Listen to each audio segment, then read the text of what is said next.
Hi, Caroline. Thank you for joining me on the HMO podcast. Good morning, Andy. Thank you so much for asking me. It's a real privilege. So, yeah, looking forward to it. So, Caroline, you are not just any award winner. You are a double award winner. You walked away from the HMO Awards earlier this year with 2 awards. You won an award for, I've just written this down, then we've turned the page, haven't we, while we've been writing some notes. You won HMO Manager of the Year, and that was the Tenants' Choice Award. Your tenants voted you as a best sort of HMO Manager of the Year.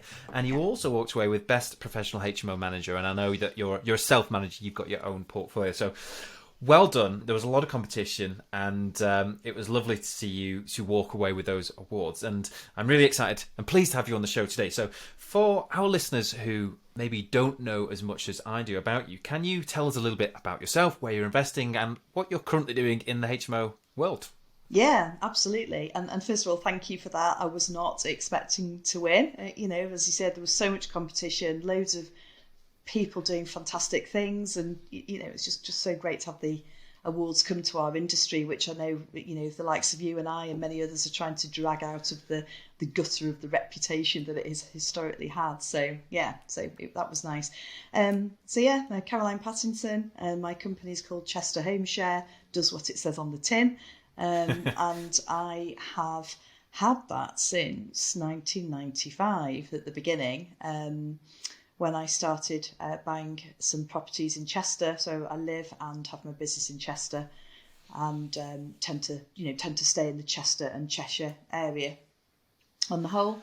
And I specialise in young professionals, so don't do students. I know you have a wealth of experience, Andy, in the student market, and I actually just kind of complement really the student operators in the city, because then I'm really looking to have the outstanding experience of living in any of my properties. It's something I'm really passionate about, and obviously we can talk a little bit more about it as we go through. Well, I certainly hope we do talk about that today. And we're going to talk about one of your fantastic case studies today. And it really is an amazing property. The numbers are great as well, so we're going to get into that. Not many people know this about me, but I have actually invested in Chester many times, bought quite a bit of property in Chester over the years. I don't have any of it now, but I do know Chester. I'm sure nowhere near as well as you. I have a feeling, like, if I want to say Garden Lane, did I used to buy stuff like that's the Garden Lane? classic student. That's right. Garden Lane is the student area for the university. Right. Yeah, so we had quite a number of properties there, and I like Chester. I'm a fan of Chester from an investment point of view, and I just like Chester, and I think it's kind of a bit like York. I like the walled city, and it's a nice city. So, Caroline, you are certainly no newbie to the industry. You've been doing this a long, long time. You said how many years since you've been? When did you buy your first HMO then? It was 1995. Wow. Okay. So, giving away my age there, aren't I? So, I was a child. well before I bought my first one in 2009. So, you have undoubtedly got a wealth of experience. I suppose where I'd like to start today is how the market's changed over the years. What has changed since then? Oh, Andy, it's everything and nothing, I think, much like humanity. So what's changed is undoubtedly regulation, tax, the understanding of the people now know what an HMO is. An HMO is a thing, both from a legal and a regulatory and a finance, and it's a thing. When I first started doing it, I literally kind of popped out on my lunch hour from being a mortgage advisor at NatWest in Chester and the surrounding areas. I was a property lender. That's how I got into it, and bought a house for 50 grand. I was like, could cry now thinking about that. I didn't dare buy, to sort of double or triple, the amount. So, I was absolutely terrified. Obviously the whole talk of the moment is about interest rates and the impact and everything like that. But then I was a mortgage advisor, I was a property lender for many years and senior bank manager. And interest rates at the time were about 9%. So you're thinking, God, look at these lot all worrying about where are we today as we record this, 3%? Well, I think it's just what you can only operate and adapt to the environment that you're in at the time, can't you? So, it was about 9%. And basically I realised that I was too scared to rent it to a family because I was 22 or something, and I was, to me, for doing a family rental, that was like my mum and dad's age, that was like proper grown-ups, and I was far too scared to go to a letting agent and try and rent it to a family. That was one thing. Secondly, I was absolutely terrified of taking out this mortgage and that I wouldn't be able to pay it. And of course, because I was working for NatWest, your creditworthiness and everything has to be absolutely squeaky clean. And also, it was really, really frowned upon to have a business in the bank. If you work for the bank, I worked for NatWest for like over 25 years. And if you work for the bank, you work for the bank. That was it. Undivided loyalty. You don't have a side hustle. You certainly don't property lend to other people, as I was my main job, and then do it yourself. So I kept it. I property invested in secret for about 18 years, and just kept buying more and more stuff. And I couldn't do any of my mortgages through NatWest. I had to go to other lenders, so there was no conflict of interest. And I just decided to rent it by the room because my mates were living in crappy HMOs, shared houses, and I didn't like going around there with sticky carpets. And I thought it can't be that hard to make it a bit nicer and a bit more homely. So I did. So you had the insight all these years ago to do this, and at that time, help us understand: was house shares, was it sort of commonly known that this was a strategy, this was a way of renting houses? No, it was just what people did because they were too skint to do anything else, and they didn't want to live with their parents anymore. So it was, and that was it. So a lot of my friends were in crappy house shares, but the HMO wasn't called a thing. It was a shared house. So I literally put an advert in the local paper saying rooms for rent. It was rented by the room, shared houses. And, you're asking me what's different. So there's no regulation whatsoever. So I had all the nice original pine doors in the house, no fire doors. No regulation. There was the tax situation. Landlords were not being hounded for tax. There was no licenses. It was certainly not a common thing to do. It wasn't known as a property strategy. And that's all that's changed. But what stays the same is what is true was true then, when I was a kid, when I was 22 or something, and what is still true now is that young professional student market is obviously an animal and a beast in its own right, which is, shifts and is generally very well catered for. But what it was true then and is still true now is that once you've graduated or you've got to that sort of 20s age, it's really difficult to find somewhere that you really want to live, that you're proud of, that is in a location where you can walk to your chosen career and you can still get home and stagger home on a night out and live with people you want to live with in a place that you want to live in, a beautiful home. There was a massive shortage of that, when I was that age, and there's still a massive shortage of it now because as we both know, we're striving to improve the market, improve the offering to our customers all of the time. I call my tenants my customers, and that was true then, that people really struggled to find anywhere decent to live that they could afford in a location that they wanted to be in, and it's absolutely still true now. So I think that on the whole, the demand has always outstripped the supply, and so I just started buying a house a year. Just did it the traditional way, saved up. I mean, it certainly sounds like you were miles ahead of the curve, Caroline. And your case study, which, by the way, is fantastic for all of our listeners, Caroline has prepared an incredible case study that's waiting for you inside the HMO roadmap. We're going to get onto an actual project and the numbers, but just the way that you talk us through your story and this process of getting started and then sort of building your portfolio. Then you describe at one point, I don't know whether it was that you decided to take things more seriously or it was just sort of life circumstances sort of gave you the opportunity to actually focus more intentionally on your business. But talk us through that and what you actually decided to do with your portfolio. And I suppose I'm also interested to know how you would describe your business. What is it? What type of accommodation do you curate and why do you do it the way that you do now? Okay, I'll start with the last part there, Andy. So that's easy.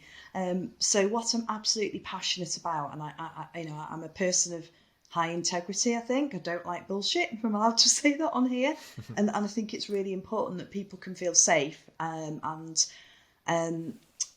what I do is, I don't particularly like the phrase luxury co-living. It feels a little bit markety and a little bit word of the moment, but in everybody understands what that is, I hope. So I do luxury co-living for young professionals, I've never done students. I've always let other landlords take the party days kind of piece on. That's why you look so great and I look like this.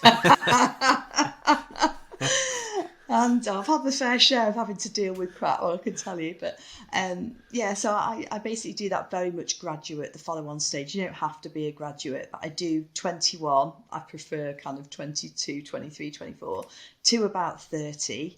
And I don't mix different demographics of people. So I believe very, very strongly that privacy is good, but isolation is bad. And I see... I think there has always been, and even more so as time goes on, a massive need for people to find a place they can belong. And, you know, anyone who's familiar with Maslow's hierarchy of needs and the triangle, the first thing we need as human beings, you know, particularly fledgling adults, you know, we all think we're all grown up and we've got it all sorted by the time we're 24. We don't know a thing, really. But that needs to be social and to have a place where you can feel safe, where you belong, where you're happy, where you're proud. Proud is going up the, you know, the triangle of needs, but I think it's really important. So I provide communities. I handpick my tenants. That does have limitations on scaling. Okay, and we can talk about the profit and loss or the pros and cons of kind of having lots of rooms at perhaps a lower cash flow per room. I have operated run-of-the-mill HMOs for years and years and years with the same properties, with the same bricks and mortar. So I've got the contrast.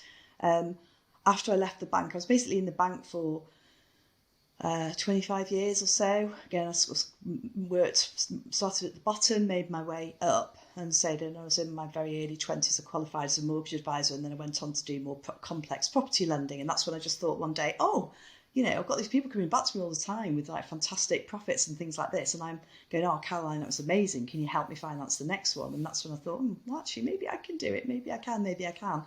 But for years, I just ran those properties, as many investors have, particularly, you know, in that period, as an investment. Run-of-the-mill HMOs, beige carpet, magnolia wood chip, cleaned once a month, fine. And you get all the run-of-the-mill problems that come along with that. The void rates, arrears sometimes. Sometimes you get subprime tenants, and as we all know, anybody who's ever had any experience of living in or managing an HMO knows you get that one bad apple in the house, and the whole thing goes tits up really, really quickly. So when I left the bank, I basically ran my portfolio on the side for years and years and years as that run-of-the-mill HMO situation. I also bought property in Spain. I'd renovated country houses, bought stuff at auction, land and barns, some serviced accommodation, Airbnbs. I kind of did all of that. But my passion is HMOs, which some people who are not in HMOs would go, why you want to do HMOs more than, you know, some of the sexy looking stuff? I really do, because I know that we as landlords or property managers can make a massive difference to somebody's mental health and well-being by the houses we put together, how we run them, how we respond to people, how we communicate, how safe, first and foremost, we make people feel. Can they relax in their own home? Because if you can't, you know, that right to relax in your own home is really important. And I have a huge bee in my bonnet, really, about landlords who don't provide living rooms, who don't look after the tenants, who just treat them as, if I had a pound for every time, I'm sure you've heard it too, that a builder or somebody has gone, well, they're only tenants, you don't need to do that. I'm like, no. I think it's like every second word when you're dealing with builders and student accommodation. It's they're only students. It's like, well, they are, but you know, the student market has changed a lot, and they are people. You said something really interesting in your case study, which I picked up on, and I totally agree. And you picked actually a really good data source as well.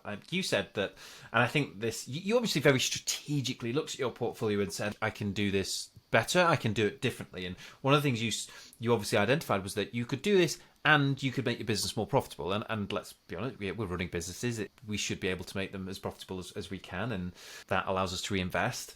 You said that you're able to uplift the rents by, on an average of about 30%. And were you able to achieve that by improving the quality of your accommodation, changing these sort of beige rooms, fairly standard stock, into what we're seeing now in your case study projects?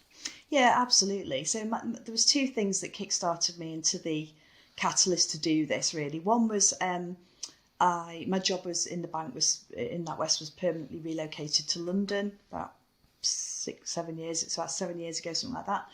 And I love trotting off to London once or twice a month, but 3 kids and a business here, I didn't want to be in London permanently.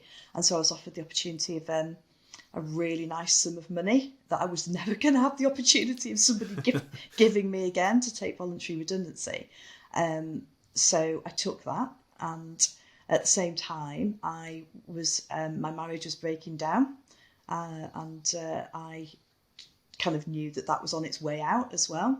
So I went from being 25 years, in a long-term relationship and a long-term career, and having my long-term property portfolio on the side as well, to getting divorced, leaving my career, and losing some of my property portfolio in the process of the divorce.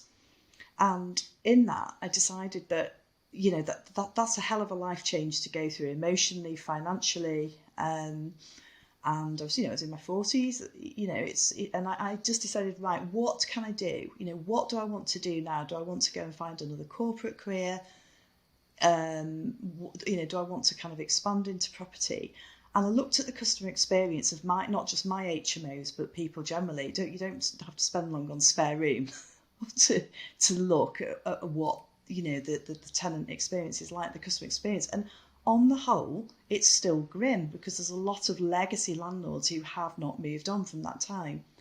And also I'd had, a bad experience with having a house full of druggies, and, just sometimes you don't get those people all the time, but when you do, it's a really difficult experience to have to deal with. And I've dealt with that. I've stood in the street having stand-up rows with people, trying to get them out of the house, and throwing druggies out of my house that had set up camp. I'd gone through a lot of that. Again, it's not normal, but when you go through that, I don't want to be dealing with this crap. I really don't. I'm a very passionate person, and I like to help people. I genuinely do. So I just looked at, okay, I want to get rid of all my subprime tenants. Don't want to deal with subprime tenants. I've had enough of, dealing with those kinds of incidents. They're not nice. And obviously all the regulation and laws around the restrictions that we have as landlords it makes it difficult to evict people, and that is only going to get worse with the Rent Reform Act coming up. I want to help people. I really genuinely want to provide homes where people can make friends and have a community where they feel safe and they can feel proud. I want to feel proud about what I'm doing. I'm a very passionate person, and I want to feel proud that it was bringing me in money, but I didn't feel proud of it. I didn't tell people I had a property investment. A lot of people didn't even know that I had a property portfolio, because I didn't particularly talk about it. So I thought, I want to feel proud of it. I want to make a difference in people's lives. I don't want to have voids. I don't really want to be doing viewings. And I want to make a substantial amount of money, because I've just given up pretty hefty corporate salary, and I want to be making, I want to make money, some serious money. And so I set myself a plan to do that, and that's what I've done, but in a very ethical way, through helping people. One of the things that I've enjoyed most about the podcast is this opportunity of getting to talk to people and lifting the bonnet up on their businesses, because this is the sort of stuff, and some of the things that you shared with us then, Caroline, about the difficult tenants, about having to remove people from your properties, and the real struggles of often getting to what we see now, is so important, because I think that helps give everybody, all of our listeners, context. Hopefully not everybody has to go through that, but the reality is, certainly I think, if you don't have a very clear plan and strategy and build a product in the right way, like you obviously very consciously did, to sort of transform it into what it is now, it's easy to sort of drift into providing that sort of accommodation or being a provider for that sort of tenant. And if you set up and you're geared for it and you intentionally do that and service that market, I think that's absolutely fine. But yeah, I think a lot of people do find themselves there accidentally, because they perhaps don't realise what's really involved in this, both in terms of actually managing tenants, but also creating the right product. What do you think makes a good HMO? You've been in the industry a long time now. You've seen good, you've seen bad. I'm sure you've been in many, many, many HMOs. Just sort of your jaw has dropped. Well, it's the smell, isn't it? It's as soon as you go in, Andy, you can tell immediately. You go and look at HMOs and you've got that smell of rotten bin. You know, it's the minute you walk in, that's the thing that kind of sets the tone for the whole place. So,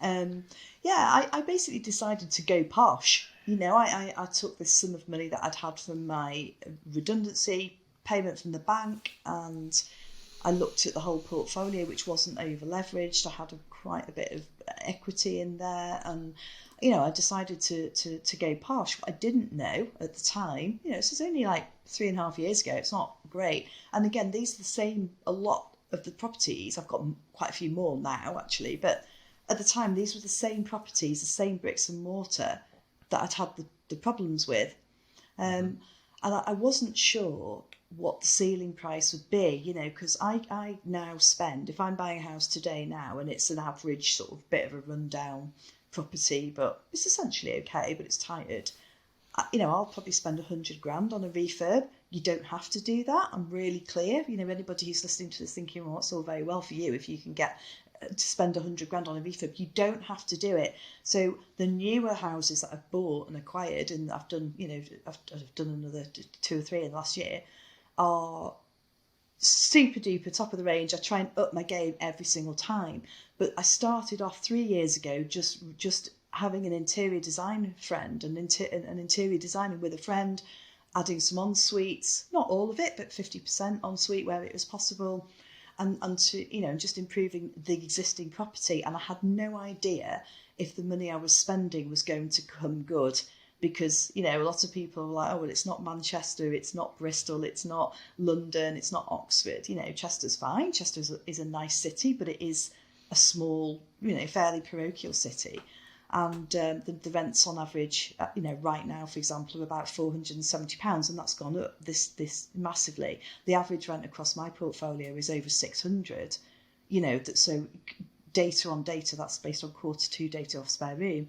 It's massively paid dividends. But the first houses I did, I just thought, I don't know is anyone going to pay 600 for a room again, especially like 3 years ago. The average rent for the area was more like 400, and I was thinking, I need a third more to make this viable. But as much as anything, wealth to me and success isn't just measured in money. First and foremost, it's measured in money, but it's also measured in peace of mind, lack of aggro. I don't hardly ever do any viewings now because I have a wait list. I don't have any voids. That was the other thing, is we talk about cash flow per room, and we talk about profit, and we talk about return on investment. To me, I really analysed my portfolio, and I analysed what was going on in the market and what have you. And what smacked me in the face, I thought my void rate, my occupancy rate of 92% or something I didn't think it was that bad. And I realised how much money I was losing. And I was losing like 30 grand a year just on having a couple of weeks in between tenants. I literally now, I've got one this tomorrow. Someone's moving out in the morning, cleaned, someone else moving in at night. I have no voids. I concentrated massively. I would have had to buy 2 more houses in this locality to make the profit that I have made through just running a zero void strategy and being really proactive on that. People think, I want to make an extra grand a month, let's say. I need a house or need 2 houses or whatever it is you need. You don't actually. Running something like a zero void strategy and choosing tenants who will pay, now again is a very flip comment. So the one part of my business I don't outsource. I've got staff and teams and things like that, but the one thing I will always do myself is choose my own tenants and do that. Because if you choose the right tenant, I've had no arrears since I started upgrading this model. Yes, the market has been really favourable, I accept that, but I've no hassle, touch wood, no voids and no arrears, and I mean none at all. So this has come from upgrading the property, not just cosmetically, because they do look gorgeous, but it's about putting the community of the right people in so that they want to stay there.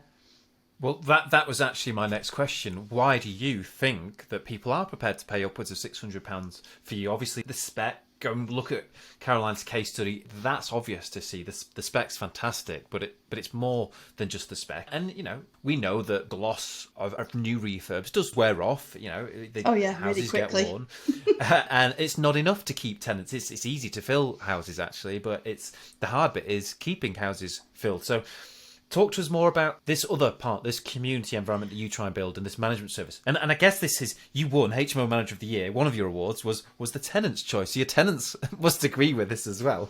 Yeah, the one differential. So when I started doing this, Andy, I really didn't think I was doing anything special. I really very much believe in treating people like you want to be treated. I like to treat people with respect and with integrity. You do have to not take any crap in our industry because you have to, and you learn that the hard way. You really do. So you do have to have quite firm boundaries and things like that. But essentially, I'm like a really nice, nurturing, kind person inside. And so one of the things I do, and I'm really passionate about this, is I run an anti-loneliness strategy. So I believe that and the pandemic, I was doing this before the pandemic, but the demand for it has exploded after COVID. It's levelling off a bit now, but people can be, if I don't know, you're 24, you're 24, and I wish I was. Yeah, no, me too. You've graduated and you're going where the work is, aren't you? So you're relocating with your job to wherever it is, and the chances are that person knows nobody in that city, or they haven't got. And everyone thinks you're living the dream. You're 24, you worked your backside off to get your degree, you've slogged through all the interview processes, you've got your dream job, hopefully. And first of all, you can't find anywhere decent to live because it's such a struggle. No idea who you're going to be living with, and who do you go out with on a weekend? How are you living your best life when you want to be out? Most of us probably when we're in our 20s were working hard on our careers, but also we just want to be out at the weekend and doing stuff. So I take all my tenants out twice a year.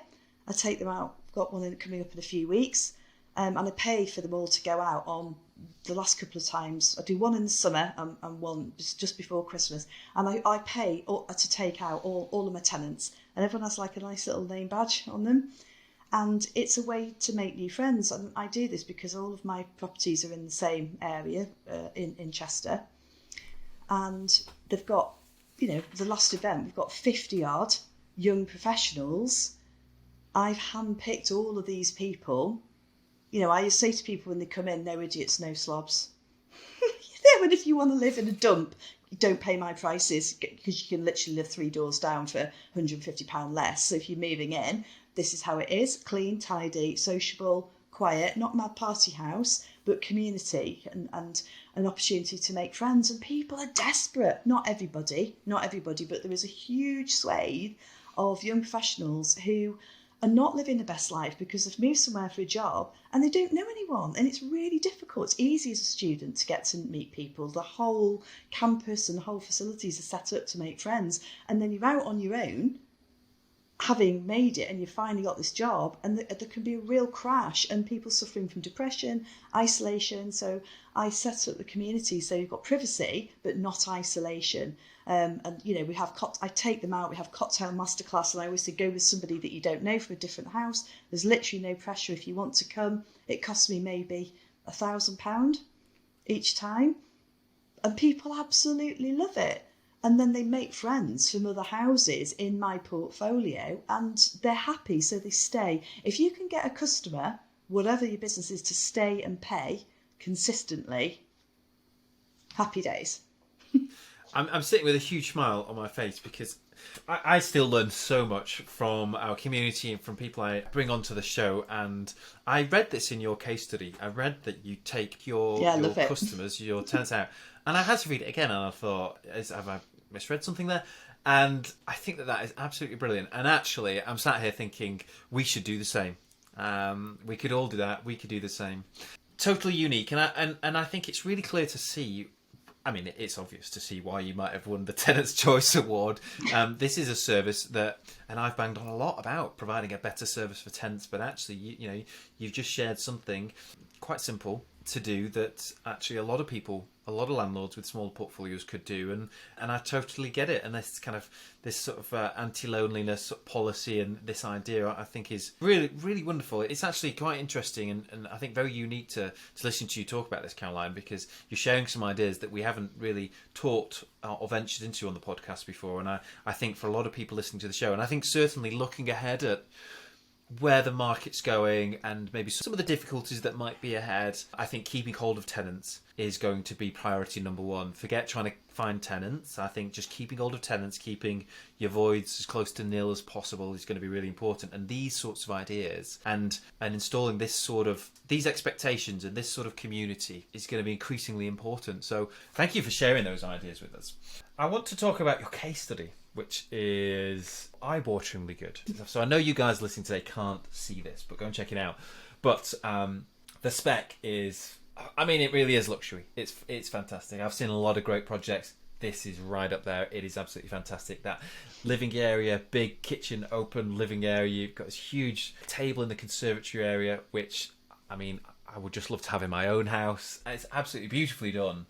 Talk us through the numbers. Now, I've actually got some of these written in front of me because the numbers on this project are really, really good, and I think are a great example of actually something very achievable, realistic. I'm always conscious on the show of not setting expectations too high and all money out deals, but these numbers are really, really great. So, this is a project of yours. Obviously, you're in Chester, so this is in Chester, and you paid, I think, £315,000 for it. And was this about 2 years ago, or was it even? No, was it was less than that, Andy. So obviously, I've got many case studies because I tend to buy properties, take them back to brick, and I've got juicier ones if you want them, to go in there at a later date.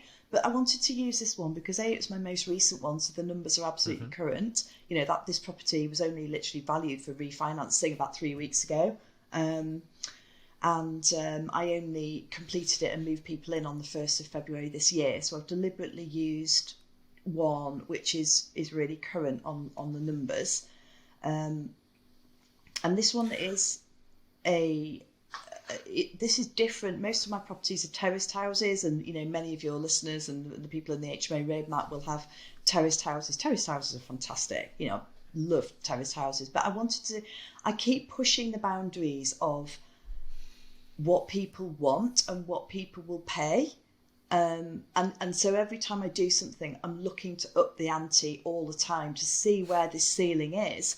And it's a risk. Every time I do it, I'm slightly like, oh, God, if I'm going to spend £100,000 on a refurb, and I don't like to flip that figure around because I don't want to put people off listening.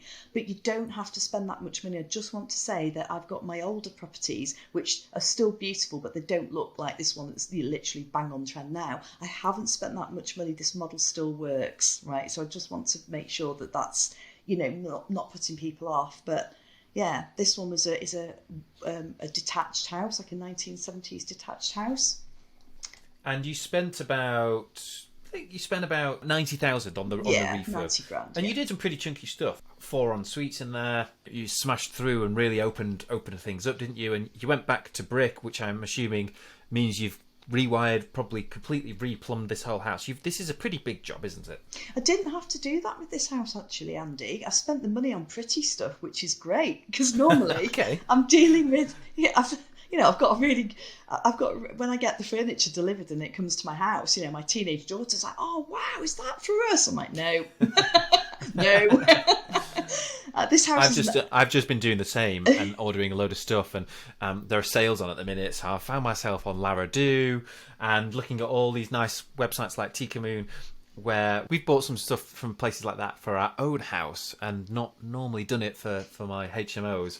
And Gemma caught me and she was like, are you buying that for us? I was like, no. But I find myself spending more and more every year just because I want to make them better and better. But I totally get it. But that's the thing. You want to make them better and better. I want to make them better and better. I want to see the joy that, in this particular house, I've got rents of over £800 a month for a room. Now, this is a northwestern town. It isn't South Manchester in Footballer County. It's not Oxford, and I had people queuing up and literally gone like that, because people can see the care. It isn't just that I take people out for cocktails or you put in a velvet chair. It's because I'm available and they can see the care. And so people feel safe, and they can say, they can contact me anytime I'm available, and everything works. So the refurb itself, I just really want to make sure that we get some of this softer stuff in. It isn't, anyone can go, yeah, we'll take you out to the pub. It's not really, that's lovely, and it helps people to connect. It's not about them seeing me, by the way. It's about them connecting with each other. I'll be weird. I'm not there to be everyone's friend, but I am there to kind of facilitate the culture. Maybe I get this from being in the bank, I don't know, or being a mum, but it's to connect people, and that's what I've done in this house. So a lot of the rents I'm getting for these houses and this one, there's definitely spare room clickbait, with having beautiful interior design and all the space, but a lot of it is putting the right people together in the house. So I just want to make sure that that's in there. But actually, because this was a 1970s house, I'm very used to having, crumbling old Victorian terraces, which you need to spend a lot on, like you say, the rewiring and entire replumb and damp and all of that kind of stuff. I didn't have to do that with this house because it's a 1970s property. So actually, it was the most sound and the least complicated of any project that I could remember doing. I spun it around in like 4 months, which was a lot easier. So yeah, I did have new drains in, added en suites to the ground space. I like to take out unnecessary space that you can't sell. I know on one of your podcasts, Andy, you've talked about cash flow per square metre or square foot. That was really interesting. I've never worked it out to that degree, but with your tip in mind, I might do. And so I take out, there was a huge hall, and it had originally been a student house, so it had those louver doors. And as you can imagine, when you open those louver doors, a big cupboard in the hall, can you imagine what was in there? It just, everything like fell out, and there's bikes and there's bags of crap and all sorts. It's awful. The house had been like left by students, and it was awful stuff in the fridge. But I just basically did a huge cosmetic refurb on it. Yeah, knocked through the kitchen diner and made a colossal space because I want people. In order to get people to want to socialise a bit and to form a community, you have to put that space in there where people choose to sit, because it's so nice. They'd rather not retreat to the bedroom all of the time.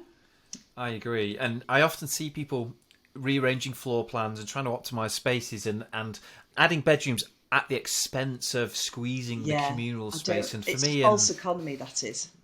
I think so, and I think you learn from experience. Certainly, in some of the houses where we've done that, and I've made that mistake myself, or we've probably not taken advantage of the ability to make the communal areas a bit bigger. We haven't necessarily struggled, but we certainly haven't been able to get anywhere near the optimum, which I think, in our industry, certainly running businesses like the ones that we do, the objective is to optimize it in every way. So I think you're absolutely right there. You were all in then, I think, on this project for about 420,000, so decent sum of money. Yeah. And you said reval. This is an interesting point, because you said you're a bit disappointed, but actually the numbers that wash out, I think, are still fantastic.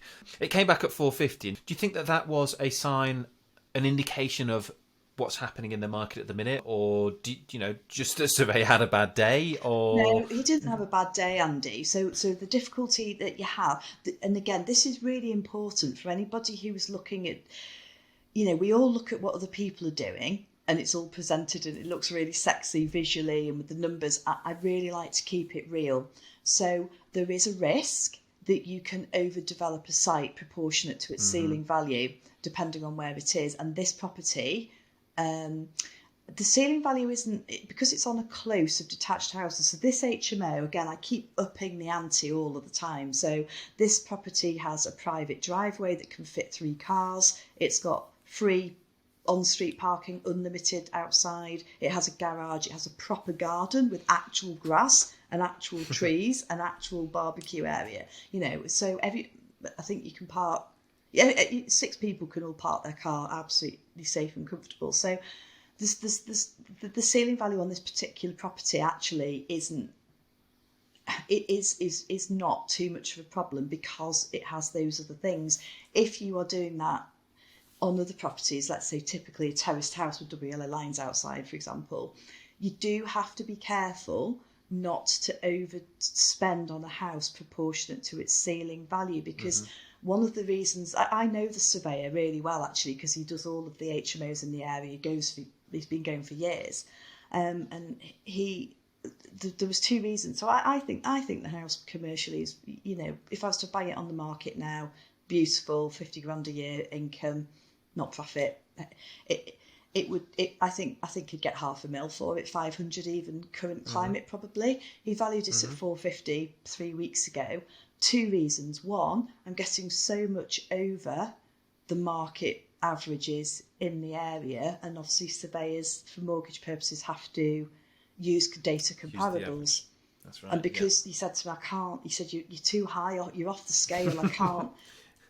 I can't provide the data comparables. Again, I'm a bank manager, I understand this. So when I'm spending on these properties, I'm doing it, I understand that there is a risk that I won't, and a likelihood that I will not get all my money out. And these are really important things for people to learn and to be aware of. But I'm choosing to do that because I knew interest rates were going to go up and I don't want to be over leveraged. So for me, it was a commercial decision to do that because cash flow is more important to me than getting every penny out. But that won't be true for everybody. Richard from the Property Advantage came on the show recently, and he said he made a very similar point.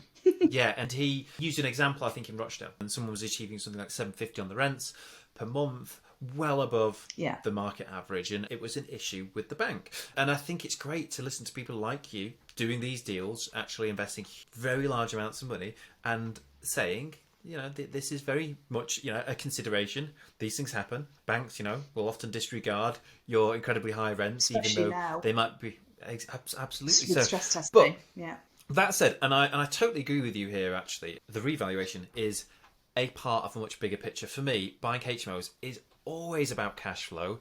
I think there are actually much easier ways of creating equity. It's great if we can get a bit of both. But that said, this kind of still washed out with, I think, about 22% return on investment and your cash flow per room. And this is fantastic. And bearing in mind, I've said repeatedly on the show and in the community, as an absolute minimum, £250 a month cash flow per room. I tend to do better than that, and I've got very cheap costs of management, having my own agency. But that said, I think realistically, I think between £250 and £300 is great for anybody. You're at £355 per room here on this, I think, which is, from a net cash flow position, is absolutely fantastic. And also, Andy, obviously, because you're trying to create consistency so people can compare apples and apples. Within these figures, I've got management fees of £418 a month. Now, they're in for the purposes of people being able to compare, but actually I don't have those management fees because I manage it myself. You self-manage. And because the tenants are so settled, in actual fact, the actual cash flow per room for me there is actually more like 390, 400. Wow. Well, I highly recommend everybody listening today goes and has a look at Caroline's case study. There's a huge amount to learn from this. I think it's a great example of a beautiful project, incredibly well thought through and very, very well balanced in terms of numbers in and numbers out. I think it's just a great model for anybody to try and follow and try and replicate. And I think it is important to remind people that, look, investing in HMOs isn't all about how much capital you can recycle. Great if you can, but there are lots of ways to build a HMO property business, and being entirely contingent on recycling capital is always going to come at the expense of where you invest, the type of tenant, and ultimately the cash flow at the back end. So this is a great case study. Caroline, it's been a real pleasure to have you on the show. Thank you for talking us through your years of experience in the industry and sharing some of these really valuable insights into how you run your portfolio, how you run a multi-award-winning HMO property business. It's been an absolute pleasure. Thank you so much for coming on the show. If anyone wants to reach out, contact you, is there a way for them to do that? Maybe to get some advice or work with you? I need to get with it on Instagram because I'm not really, so don't bother with my Instagram. Really, it's on my to-do list. But I have a Facebook page, Chester Homeshare. I'm on LinkedIn, Caroline Pattinson, Chester Homeshare, and you can direct contact me, direct message me. Whenever you like, I'm more than happy to help anybody. Brilliant. Well, there you go. I've taken a few things away from today's episode myself, Caroline. I'm going to go and have a chat to my team about what we can be doing outside of the houses to, promote our service and promote community, and I think it's great to hear that you're doing that, and people in our industry, and you sort of said it very early on. People like you are trying to change the way that things are done in our industry, and trying to one property at a time. It needs to happen. It needed to happen, didn't it? Let's be fair. I'm glad that there's a whole community of us. You're doing a terrific job. So many people are doing a terrific job, and it'd be nice if the government was to stop landlord bashing. But I think the more of us that can collectively try and raise the standards, hopefully in time the reputation will will improve. But I always think when one of my tenants leaves, I want them to always look back and say, I loved my time in Chester because, Caroline gave me a house where I was happy and made friends, and I was just living my best life. That's what I try and aim for. Well, I think that is a perfect place to end today's episode, and I totally agree. Caroline, thank you so much for coming on the show and talking to us today. Thank you, Andy. Pleasure.